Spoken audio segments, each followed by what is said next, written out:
ikiremwa muntu ni kimwe mu biremwa bitangaje Imana yaremye, aho usanga kenshi tubana n'inshuti cyangwa tukishimira kuba mu muryango mugari w'abandi bavandimwe bacu cyangwa abandi bantu benshi duhuje imyumvire ndetse no kwemera. Ndagira ngo turebere hamwe abantu 10 utagakwiye kuba ubarizwa hamwe nabo uyu munsi wa none. Mwibutse gukanda subscribe niba utarayikora kugira ngo tujye tubana mu biganiro bya buri munsi. Nk'ibisanzwe ugiye kubana nanjye Thomas. Ikaze. Umuntu wa mbere udakwiye kuba uri kumwe nawe ni wa muntu ukubwira ko ibyo urimo rwose nta kintu uzigera ugeraho, ndetse yemwe ko ibyo ngibyo uri gukora bitazigera bikunda. Uwo muntu impamvu ugomba kumugendera kure ni ukubera ko akenshi azahora aguca intege, kandi mu byo uzatangira byose waba wabyiyemeje ufite intego runaka, uwo muntu nta kintu na kimwe azigera agukuraja cyangwa wenda ngo gutere imbaraga zo kugikora. Niyo mpamvu ari umuntu ugomba kugendera kure, kuko akenshi usanga isi tubamo ari ibisitaza byinshi biyibamo nabyo bikunda guca intege abantu benshi. Ugasanga wenda watangiye umushinga runaka, wenda ugahura n'abandi bawuhagarika batari bake. Abo bantu muba muri kumwe rero ni abantu bo kugukomeza kandi no kukubwira ko ibyo rwose bizashoboka. None uracyamara iki mu gihe uri kumwe na wa muntu uhora ukubwira ko n'ubundi yari yarabikubwiye ko ibyo bintu utazigera ubigeraho? Ese ubundi agufashije iki? Umuntu wa kabiri mwagakwiye kuba mutakiri kumwe uyu munsi, cyangwa utazigera uba hamwe nawe ukamureka agashogoshera akagenda. Wa muntu uhora akubwira ko ibyamubayeho nawe bizakubaho. Wenda ni nk'urugero, aramutse ari mu kazi runaka, hanyuma wenda baramubwiye bati gira vuba utahe rwose kandi mu bo twifuza ntabwo urimo. Mu gihe nawe usigaye aho ngaho, atangiye kubwira ati nawe uku niko bizagenda, ugomba kugira nawe rwose niba ari umutungo wacungaga ugakuramo amafaranga yawe, kuko nawe hasigaye igihe gitoya ngo bakwirukane. Ese atekereza ko kandi ibyo byamubayeho nawe ari uko bigomba kugenda, ko ari ihame? Kuki atumva ko nyine wenda bamwirukanye bitewe no kuba ari mubi cyangwa n'amakosa yakoze, akaba ahubwo adashaka kwiyumvisha ayo makosa ngo wenda ayakosore, cyangwa ashaka kandi kazi ariko nawe ngo akurekere umudendezo wawe ugume muri ako kazi nyine watangiye, akumva ko kukavamo kwawe ari byo byamutungira ubuzima cyangwa wenda akabigiramo inyungu. Kenshi uyu nguyu uzamubwirwa nuko ibintu byinshi wagezeho azagenda bitesha agaciro, kandi ko akwereke inzira mbi z'umwijima gusa, ndetse nabona watangiye kumuvumbura azizijisha cyane, akwereke ko ari umuntu mwiza kandi ko nta kindi kintu yaragambiriye.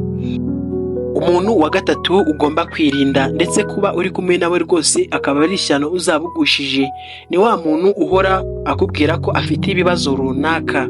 Buri ko muhuye ahora agutakira ibibazo afite, ndetse nta na rimwe yari yakubwira ibisubizo yagezeho cyangwa wenda yashatse.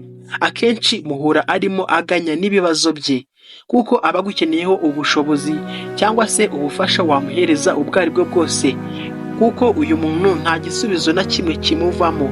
Ese ninde wakishimira kubana n'abantu bahora baganya kandi bari mu marira? Ese ntabwo ukeneye kwishima nawe ubwawe kandi ngo umenye ko abo bantu b'abanyabibazo udagakwiye kuba ubarizwa hamwe nabo? Birumvikana ushobora kuba ufite inshuti wenda igahura n'ikibazo, ariko wenda nawe urabizi ntabwo ariko bihora, kandi iyo nshuti nayo hari ibyo ikora kugira ngo isoke muri ibyo bibazo.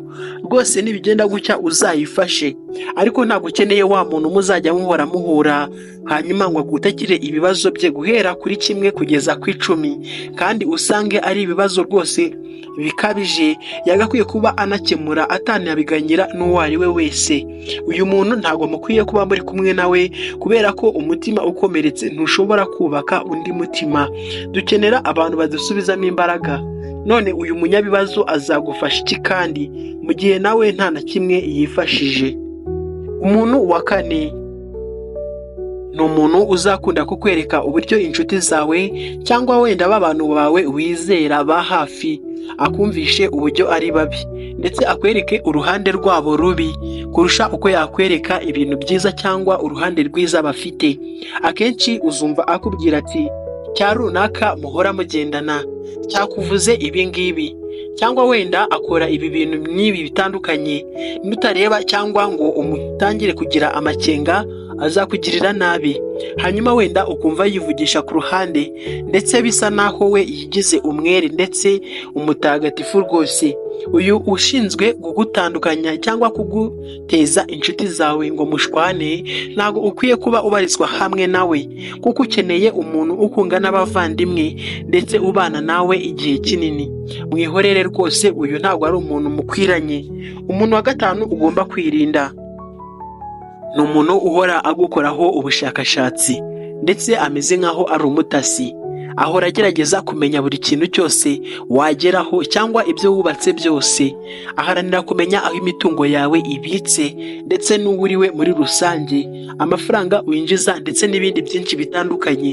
Mbega aba ari wa muntu ushinzwe kumenya buri kimwe cyose ku buzima bwawe, ndetse ugasanga wagira ngo mu kugucunga cyangwa mu kukugenzura abifite mu nshingano, aho usanga buri kantu kose wagiye ukora akazi nk'aho yari ahari nyamara atarahari. Ni ukuvuga ko uwo muntu aba yarakoze ubushakashatsi ndetse agashyiraho abagomba kukugenzura nawe ubwe. Ibyo ngibyo ntabwo ari ukuvuga ko ari ibintu akora gutyo gusa, ahubwo bivuze ko ari ubushakashatsi aba agambiriye nyine kandi yumva ko bumufitiye inyungu azakoresha mu gihe runaka.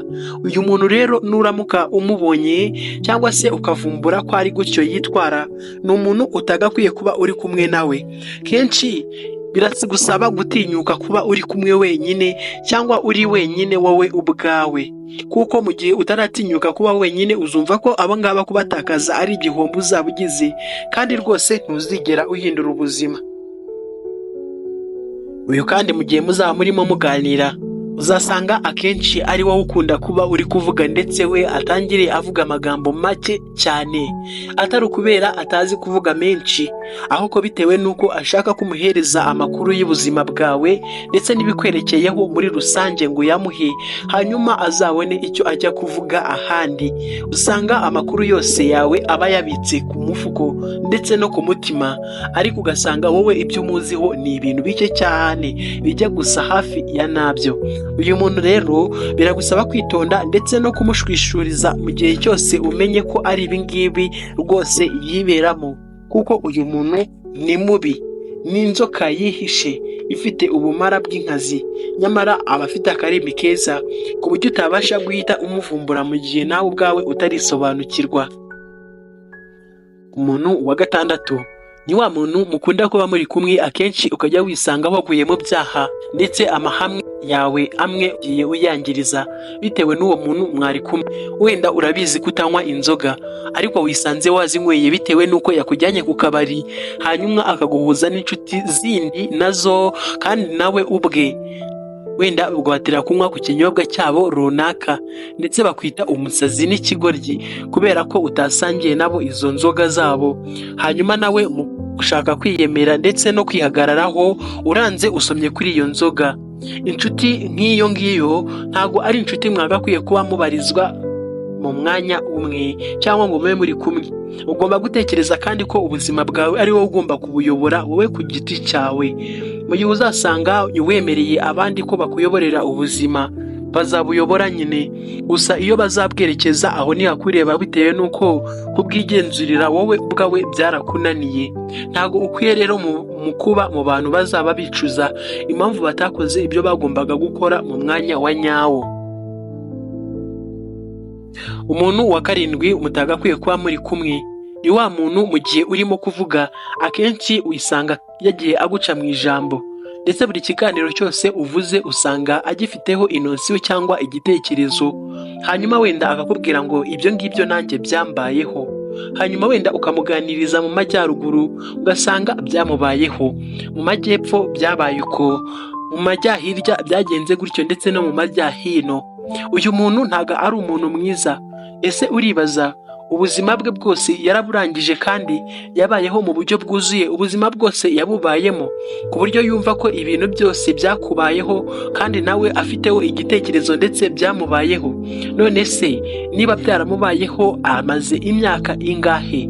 Ese amaze imyaka 300? ese ni 400? None kuki ibintu byose yigira intyoza nkaho abizi? Uwo muntu rwose nawe ntabwo ugomba kuba uri kumwe nawe, kubera ko kenshi usanga buri muntu wese akenera umuntu umutega amatwi. Izo nshuti zawe zitagutega amatwi zihorere. Nawe ubwawe urabizi ko zitega amatwi mu gihe ziri kuvuga, ariko mu gihe uri kuvuga nta na rimwe zigutega amatwi. Icyo bisobanuye ni uko nawe ibyo uzavuga usanga ziguhereza igisobanuro cyangwa se ibisubizo bitandukanye kandi bihabanye n'ibisubizo by'ibibazo wabajije, bitewe n'uko zagusubije ubwazo zitarumva ikibazo cya nyacyo. Umuntu wa 8 mutagakwiye kuba muri kumwe ni wa muntu mukunda kuba muri nk'ahantu runaka, muri mu bantu benshi, cyangwa wenda mwagiye mu birori, hanyuma wenda musabwe kwigaragaza. Uwo muntu niwe ushaka ko agaragara wenyine, ndetse ugasanga niba wenda babatumye niwe wishyize hejuru, agiye imbere y'abandi, kandi wenda aragira ngo agaragare ku mpamvu runaka, nyamara murabizi ko atari imico myiza cyangwa imyitwarire asanganywe wenda yo kugira ubwira bwo gukora akazi, ariko ugasanga mu bintu byinshi byose yishyira imbere kugira ngo abe ari ugaragara cyangwa agaragare nk'aho ariwe muyobozi aho hantu. Mbega akunda kwigira nyirandabizi. Ibintu byose usanga ashaka kwishyira hejuru. Niyo bavuze bati ese kandi ninde wabasha kumenya ibi ngibi, usanga ariwe uteye urutoki hejuru bwa mbere, cyangwa agahita ahaguruka uwo mwanya agahita atangira gutanga igitekerezo, ndetse ukumva nawe ubwawe amagambo arimo gukoresha arasa naho we ashaka kwishyira hejuru, mwewe akabapfobya. Uwo nguwo rwose ntabwo ukwiye kuba ubarizwa hamwe nawe uyu munsi wa none. Nizere ko hari ibintu byinshi mugiye gukosora mu gihe mwumvishe iki kiganiro, kandi rwose uzirikane ko abo bantu ntabwo ukwiye kuba ubarizwa nabo hamwe nabo mu gihe runaka icyo ari cyo cyose. Uko byaba bimeze kose ntabwo ukeneye abo bantu ngo mube muri kumwe, kandi nuramuka witekerejeho ndetse ukicara ugatuza, uzabona abantu ba nyabo, aho kugira ngo ubane n'abantu benshi nyamara mu by'ukuri nta kamaro na kamwe bagufitiye mu buzima bwawe. Umuntu wa 9 kandi ugomba kwirinda kuba uri kumwe nawe ni umuntu utubaha akazi k'abandi, cyangwa wenda ukumva ari gupfobya indi mirimo y'abandi bakora. Wenda reka dufate nk'urugero, wowe ukora muri papeteri, hanyuma njyewe ndi umudozi. Wenda ndatangiye nti ese kandi buriya ko ari umudozi biriya bizamugeza kuki? Hanyuma wenda agize amahirwe afashe ibihembo byo kuba adoda neza, cyangwa wenda akora muri papeteri neza. Warangiza ukajya kumva umuntu arifashe ati ese ubundi iriya seritifika ahawe wagize ngo yarayikwiye, usibye ko ruswa zitangwa nyine. Nabikubwiye rwose ibi ngibi ahawe ntago yarabikwiriye, aho kugira ngo agende amubwira ati komereza aho ngaho, kandi rwose nabyishimiye kuba watsindiye isoko cyangwa wabashije kugaragaza umwimerere wawe n'ubushobozi bwawe. Ugasanga ahubwo arimo apfobya ako kazi n'uburyo kadashobotse, ndetse n'uburyo ibyiza byose bibarizwa muri ako kazi ari umwijima, ndetse biboneka mu buryo butaziguye. Aho ngaho uzahita wibaza uti ese niba byabaye kuri runaka, we nta gihe cyagera ngo wenda bimubeho? Uyu munsi amahirwe yamusekeye, ariko wenda nawe ejo ni wowe. Ese mu gihe uzumva ko nawe wahuye n'ibyishimo nk'ibyo, wenda ugahabwa ibihembo, uwo muntu azakuvuga ibingana iki? Tandukana nawe rwose, kandi ntuzamuha amahirwe yo kongera kubarizwa hamwe nawe, azakubone urengarenga. Nawe bizageraho azagukumbura, kandi azakwifuza atakikubona. Azamenya ko uri uw'agaciro mu buzima bwe bitewe n'uko yagufashe nk'udashobotse. Mwereke ko wowe ubwawe ushobotse, kandi azatangire amenya ko uri seriye mu bikorwa byawe bya buri munsi, aho kugira ngo ahora agupfobya ndetse akwita amazina utariyo. Umuntu wa 10 ugomba kwirinda ndetse ni wa muntu udahereza agaciro umwanya umuhereza nawe ubwawe. Wenda ukaba wigomye ibintu byinshi kugira ngo ukunde umubonere umwanya, nyamara wenda mu gihe umuhereza we ubwe ntashobora kubona n'iminota 30 ngo ayiguharire, kandi wenda igihe runaka cyose utakaza usanga ari we mukimarana. Umwanya wawe wose niwe umuhereza, kandi mu by'ukuri we nta n'agaciro awuhereza, cyangwa ngo aramuke avuga ati urakoze, cyangwa ngo akwereke niyo yabivuga ko ibyo wakoze byari bifite agaciro runaka. Byose n'ibitekerezo byawe byose yabishyize hasi. wenda utanze igitekerezo runaka cyangwa wenda watangiye umushinga runaka, ariko bitewe n'uko wenda bamuganirije ku mushinga ugiye gukora agahita agerageza uburyo ahubwo ahita awutangiza mbere yawe. Ibyo yumvise byose wenda wari ubifite mu mishinga ahise akubwira uburyo ibyo bintu byose nta kintu na kimwe rwose bizakumarira, kandi ugasanga nyuma nibyo bitekerezo yari afite, kandi icyo gikorwa wari ugiye gutangira ni wowe wagitangiye bwa mbere kandi uzi ko yaguciye intege. Uyu nguyu ni wa muntu kandi uzatangira kumubwira igikorwa ugiye gukora, hanyuma akubwira ko icyo kintu rwose atari cyiza kandi ko nta n'ahantu kizakugeza. Azareba ku ruhande rubi n'ingaruka ushobora guhuriramo nabyo, kandi azagerageza uburyo azi kumvisha. Uyu muntu rero ntabwo ukwiye kuba ubarizwa hamwe nawe. Nizere ko mwasobanukiwe kandi ko hari ubuzima bwanyu ugiye guhinduka wenda nyuma y'uko wumvishe iki kiganiro. Nizere ko wakanze subscribe kugira ngo tujye tubana mu biganiro byacu bya buri munsi duhora tubagezaho. Jye mwari kumwe, nitwa Thomas. Mugire ibihe byiza. Bye.